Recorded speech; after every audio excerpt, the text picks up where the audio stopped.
Bismillahirrahmanirrahim. Assalamualaikum warahmatullahi ta'ala wabarakatuh. Alhamdulillahi rabbil alamin. Wassalatu wassalamu ala ashrafil anbiya'i wal mursalin wa ala alihi wa ashabihi ajma'in. InsyaAllah pada hari ini saya akan berkongsi sedikit kisah tentang seorang sahabat Nabi, iaitu Ikramah bin Abu Jahal. Ikramah bin Abu Jahal, beliau dilahirkan pada tahun 598 Masihi dan beliau meninggal dunia pada tahun 636 Masihi. Okey, pada permulaan kehidupan Ikramah bin Abu Jahal, beliau merupakan seorang yang sangat memusuhi Nabi SAW kerana ayah beliau, iaitu Abu Jahal, yang seperti yang kita tahu, Abu Jahal merupakan seorang yang benci dan memusuhi Nabi SAW.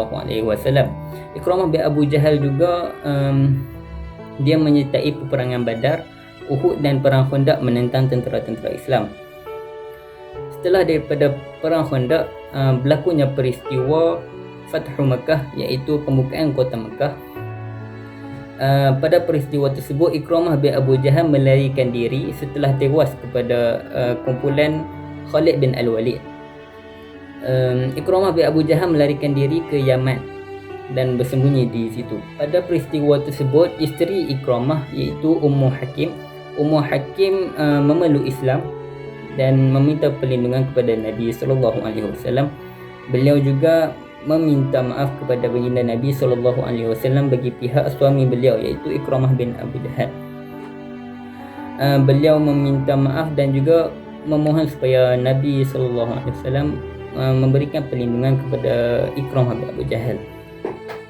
Setelah mendapat kemaafan daripada Nabi SAW, isteri Ikramah bin Abu Jahal, iaitu Ummu Hakim, pergi bertemu dengan Ikramah di tempat persembunyiannya dan memberitahu tentang Rasulullah yang telah memaafkan beliau.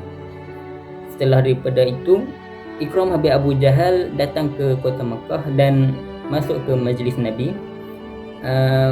Beliau disambut dengan baik oleh baginda Nabi SAW dan Ikramah bin Abu Jahal juga mengucapkan 2 kalimah syahadah di hadapan Nabi SAW.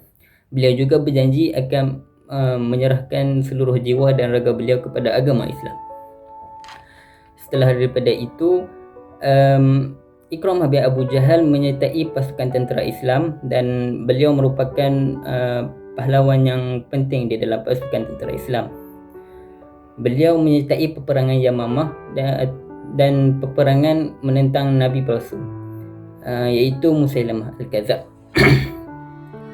Setelah itu, Ikramah bin Abu Jahal juga menyertai peperangan Yarmouk, yang mana peperangan Yarmouk ini diketuai oleh Khalid bin Al-Walid, yang pasukan Islam terdiri daripada antara 15,000 hingga 25,000 tentera, manakala tentera Romawi, anggaran jumlah tentera Romawi iaitu 100,000 hingga 400,000 tentera. Okey, pada peperangan tersebut, pasukan Islam dikepung oleh tentera Romawi, dan Ikramah bin Abu Jahal membuat perancangan untuk menubuhkan pasukan berani mati yang tugas mereka adalah untuk mengkucak-kacirkan posisi pasukan tentera Rom. Pada waktu yang singkat, Ikramah bin Abu Jahal berjaya mengumpul 400 tentera Islam yang berani mati. Pasukan ini berjaya mengkucak-kacirkan tentera Rom dan menjadi kunci kepada tentera Islam mendapat kemenangan pada peperangan Yarmouk. Tetapi setelah kemenangan peperangan Yarmouk, Ikramah bin Abu Jahal cedera parah kerana beliau mendapat 70 tikaman di badannya. Pada saat-saat kematian beliau, terdapat satu kisah yang popular yang kita biasa dengar, iaitu kisah 3 orang sahabat, iaitu Ikramah bin Abu Jahal, Al-Harith bin Hisham dan Ayyash bin Abi Rabi'ah.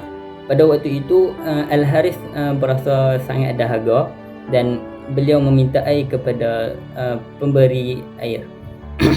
Pemberi air itu pun memberi kepada Al-Haris, akan tetapi Al-Haris ternampak Ikramah bin Abu Jahal yang cedera parah di sebelah beliau. Beliau pun menyuruh pemberi air itu memberi kepada Ikramah bin Abu Jahal. Pemberi air itu pun memberi kepada Ikramah, akan tetapi Ikramah nampak Ayyash bin Abi Rabi'ah yang terbaring di sebelah beliau, dan menyuruh pemberi air itu pun memberi kepada Ayyash. Akan tetapi sebelum sempat memberi air kepada Ayyash bin Abi Rabi'ah, Ayyash bin Abi Rabi'ah telah pun menghembuskan nafasnya yang terakhir. Pemberi minum air itu pun kembali kepada Ikramah, dan Ikramah pun meninggal. Seterusnya kembali kepada Al-Haris. Al-Haris juga meninggal dunia. Jadi itulah kisah seorang sahabat Nabi, iaitu Ikramah bin Abu Jahal, yang mana pada mulanya beliau sangat memusuhi Nabi, dan akhirnya beliau adalah seorang yang sanggup mati demi agama Islam. Pengajaran daripada kisah ini adalah janganlah kita rasa taubat kita itu tak diterima walau sebesar mana pun dosa yang kita lakukan.